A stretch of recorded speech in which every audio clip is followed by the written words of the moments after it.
Welcome back to Movie Recaps.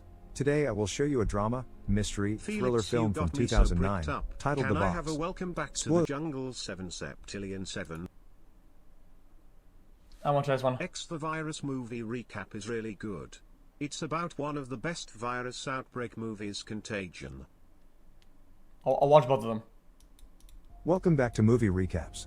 Today I will show you a drama, mystery, thriller film from 2009, titled The Box. Spoilers ahead. Watch out and take care. In July 1976, the NSA deputy director receives an incredibly important memorandum from NASA's Mars project, confirming they were able to resuscitate patient Arlington Stewart, who's been released from the burn unit and taken to an undisclosed location. Since then, the patient has constructed a device of unknown purpose and has been delivering it to private residences. 5 months later, in Virginia, Arthur and Norma Lewis are woken up at almost 6 a.m. by the doorbell. By the time Norma makes it to the door, she gets to see a black car leaving and finds a plain box at their porch. They decide to open it while having breakfast with their son Walter, and inside they find a wooden box with a button on it that can only be accessed through a key. There's also an envelope with a note that says Mr. Stewart will call them at 5 p.m., but they don't know anyone with that name. The family leaves for the day then. Walter goes to school, and Norma goes to her teaching job, where her student Charles asks her why she limps and to show them her foot. Seeing as she is being called out in front of the class, Norma takes off her boot and sock and shows everyone how deformed her foot is. Afterward, she's summoned by the school principal, who tells her they will no longer provide the faculty discount for her son's tuition as his nose starts bleeding. This news greatly distresses her, because her family is already living paycheck to paycheck. Arthur, meanwhile, goes to his job at NASA. After watching a press conference about what the spacecraft Viking 1 found on Mars, for which he designed the camera, he goes to the labs, where he continues to work on a prosthesis for Norma's foot. He's suddenly interrupted by one of his bosses, Norm Cahill, who brings him a letter with the results of his astronaut application. He's been rejected because he hasn't passed the psychological exam. Everyone thinks this is rather strange. When Norma returns home, she receives a visit from a man with the side of his face burned. It's Mr. Stewart, who is here to explain the purpose of the box. He hands her the key that opens the lid that covers the button and says that if Norma presses it, two things will happen: someone in the world they don't know will die, and she will get $1 million, tax-free in cash.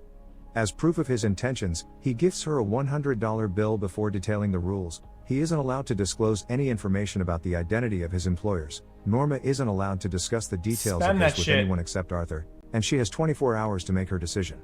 At 5 p.m. the next day, Stewart will come to pick up the box, which will be reprogrammed and taken to a new family. Before Norma can ask any more questions though, Stewart just gets in his car and leaves. Some hours later, Arthur returns home, and after the couple shares their bad news with each other, Norma tells him about Stewart and the box. Unable to agree on what to do, they leave the box in their safe before leaving for the theater while Walter stays with his babysitter, Dana. But even at the theater, they can't stop thinking and discussing the box, unaware someone is watching them. So when they return home, they grab the box and inspect it more closely, until Arthur manages to open its base and discovers it's empty inside, which makes them wonder how could someone know if the button gets pressed at all. If they don't decide quickly and solve their financial problems, Norma will have to cancel her foot surgery. The next day, one of Arthur's co-workers, Jeffrey Carnes, receives a call from his wife to tell him she saw a woman being kidnapped while she was in the grocery store. Jeffrey tells her to go home and lock all the doors, unaware he is being watched from afar by the same person that has been following Arthur and Norma. What? After work, Arthur takes the $100 bill back to Norma and informs her the tests he's run confirm the bill is real, so after some discussion, Norma goes ahead and pushes the button. In another part of the city, the cops arrive at a house after the neighbor called 911 to report some screaming and a gunshot. They find a dead woman and a little girl locked in the bathroom. Now do it again. Moments later, Stewart visits the Lewis and gives them a suitcase with $1 million before leaving with the box, which he'll take to a new person they don't know. Arthur follows him to the car and tries to give him the suitcase back, but Stewart ignores him and drives away. The couple gets to see his license plate though, and they write it down. At the police station, Norma's father, Dick Burns, is working on the dead woman's case. They find out she's Jeffrey's wife, but Jeffrey himself is nowhere to be found, although some witnesses saw him run out of the house after the gun was shot. Later that night, Arthur gives Norma the prosthesis he's made, which fits her perfectly and allows her to walk without pain or limping. Afterward, they go to the rehearsal dinner of Norma's sister's wedding, where Charles is working as a waiter. Norma's parents are raffling the donated gifts for the holiday season, and the first winner is Arthur, who chooses the plain brown. Because I feel like this actor, the rehearsal dinner of Norma's sister's wedding, where Charles is. This guy He plays the crazy guy in like 10 movies. I think it's time to give him another role, man. working as a waiter. I think it's time to Norma's widen the parents are scope raffling of the the donated acting, gifts man. for the holiday season, and the first winner is Arthur, who chooses the plain brown box, which looks like the one Stewart left them, after Charles flashes him the peace sign. He takes it with him to the table and opens it with Norma, finding inside a picture of Stewart from when he still had his whole face. Moments later, while having a drink with Charles, Arthur gives him Stewart's license plate number so he can use his police resources to find out who this man really is. He also cannot help noticing how Charles keeps on watching him, so he asks another guest about him, getting upset when he hears this kid embarrassed his wife in front of the class. Meanwhile, a waiter with a bleeding nose tells Norma she has a phone call. It's Stewart, who tells her there will be consequences for having asked the police about his car. After hanging up, Norma rushes out of the room when she hears some noises outside. It's Arthur, who is aggressively confronting Charles for what he said to his wife. Not wanting to make a scene, she pulls him away and asks him to go home, but when they get in the car, they find the words "no exit" written on their window and Charles flashing the peace sign at them again. Back in the house, Dana is doing her best to entertain Walter while ignoring the shadows outside the window, and they both fall asleep by the time his parents come back. Arthur offers to drive her to her place, and she tells him she's staying in a motel before she starts making cryptic comments that suggest she may know what he's going through. When Arthur asks her for advice, she responds to look into the light, then passes out with a bleeding nose.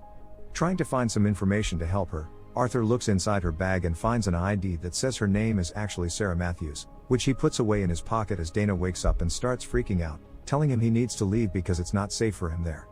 When she enters the motel, every guest comes out to stare at her as she makes her way to her room, where she keeps a big board with a map and pictures of the Lewis family. The guests then go to the motel pool to stare at the water. Arthur returns to Norma and tells her Dana has lied about her name and the place she's from, and Norma explains this is what Stewart probably meant when he said he has employees that can tell him what they do.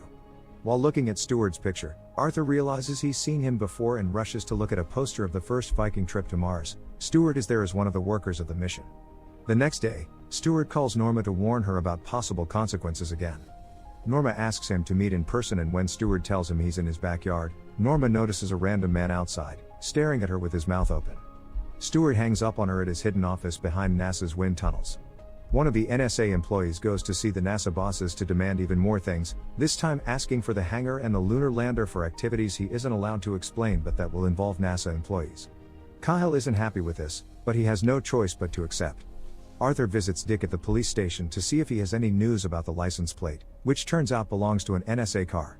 When Arthur sees the pictures of Jeffrey's wife and hears she died at the same time they press the button, he asks it to take him to the crime scene. At Jeffrey's house, Arthur finds a picture of Stewart and something called Human Resource Exploitation Manual with some numbers under it, so he steals the picture for himself while Dick isn't looking. Meanwhile, Norma is shopping with his mother when a woman approaches her and tells her the NSA is letting him do it, that NASA can't stop him, and that the subjects are all under 40, happily married with a child. The woman also gives her a note with a number that Norma should follow when going to the Richmond Library and tells her not to trust anyone, not even her husband, before passing out with a bleeding nose. Both Norma and Arthur go to the library to see where the numbers they got take them. Norma finds a recording of the NASA hangar and the damage caused by the lightning that struck months ago. There's also a clip of a NASA press conference Stewart attended before the tragedy. After watching the whole video, Norma is guided by two women to where Stewart is waiting for her for a chat. He tells her that since he got struck by lightning, he's been in communication with those that control it. He also wants to know what Norma felt the first time she saw his face, because he thinks it probably was pity. Norma's answer, however, is love, because she knew how much pain disfigurement could cause in someone's life, but at least she could keep her hidden, while he had to carry his on his exposed face. After seeing him, Norma would never feel sorry for herself again. Surprised by her words, Stewart asks her to take his hand, and when she does, she falls unconscious. Arthur finds a book about lightning and a newspaper article about the time a NASA employee got struck by lightning, and as he leaves the room with it, he starts being followed by a group of library guests.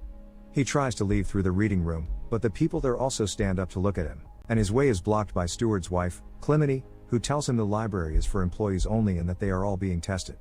Then she takes him to another room where 3 gateways await on the floor. Arthur must choose carefully because only one is the path to salvation and the other 2 take you to eternal damnation. Clemeny extends her hand and starts bleeding as she activates the gateways, which become 3 columns of water, and Arthur doesn't hesitate to choose number 2 as he remembers what Charles signed to him during the party. As soon as he touches the gateway, Arthur is absorbed by white light and, moments later, he and the water show up in his room, floating above a sleeping Norma, who wakes up right before her husband and the water fall on the bed with her. Walter comes to check on them, and while cleaning, he tells Norma that last night she arrived home while looking like a zombie and didn't say anything. Her foot Just is went straight fixed. to bed. Meanwhile, Kyle secretly meets with the NSA employee, who tells him Stewart got hit by lightning 5 months ago and the reason why NASA never heard of him again is that he's something else now. He died after the accident, but several hours after he was taken to the morgue and locked in a freezer, a nurse heard him laugh, so he was transferred to a high-security military hospital. Since then, he has been demonstrating some extraordinary capabilities, like healing faster and halted cellular deterioration. Unknown to them, Stewart hears the whole conversation.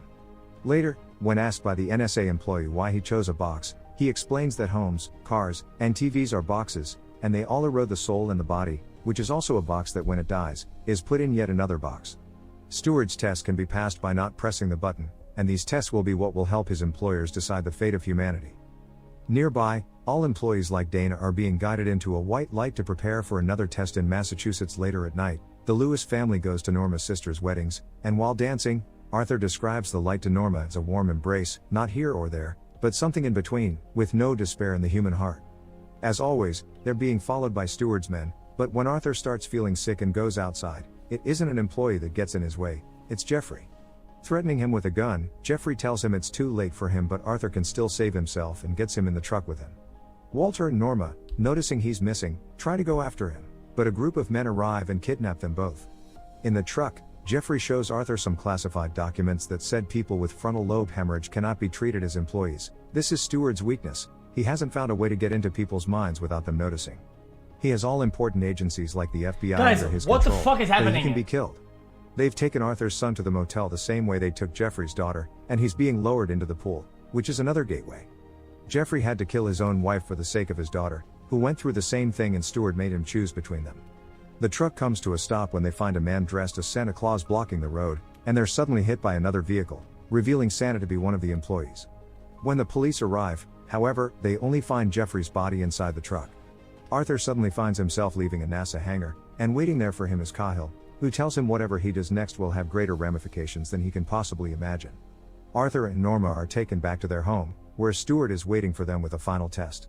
He's locked Walter in the bathroom after he's been stricken blind and deaf, and now his parents must choose between two options: living the rest of their lives enjoying their money and dealing with a disabled son, or Arthur can kill Norma, which will give Walter his senses back and the money will be put into an account he can access when he turns 18. Furious, Arthur grabs the gun Stewart has given them for the test and points it at his head, but Stewart explains it's pointless. Killing him will only put Arthur in prison under a story nobody will buy and someone else will be sent to replace him. After Stewart leaves, the couple rushes to the bathroom. Technically he broke into his house, so... But it's locked and they don't dare to kick the door down because Walter is on the other side, unable to hear them and move away. Norma decides that she can't see Walter like this, so she asks Arthur to shoot her. After kissing passionately, Arthur pulls the trigger, and Norma dies at the same time another couple in the neighborhood pushes the button on the box. Arthur returns to the bathroom door to talk to his son, but he only gets to hear him call out for him before the cops arrive and take him away. Instead of being sent away in a police car, however, he's put inside the NSA's black car, and Cahill tells Arthur not to worry because he'll take good care of Walter, who is now looking at him through the window with his recovered senses. Meanwhile, Stewart retrieves the box from the other family's house, ready to hand it out to someone new. Make sure to subscribe and turn on notifications so you can watch more videos. The only thing that I always find weird is, you know, like whenever you're a writer, you have to go to a company, right? And you have to show them the plot and the script, or not the script, the idea for the movie you want to produce, right? Imagine you come into an office with somebody and you present them this fucking idea. What the fuck, dude? I just watched. I don't know what the fuck is happening. I don't know what just happened. That was. What do you mean understanding? This was so far out and twisted. What the fuck was that?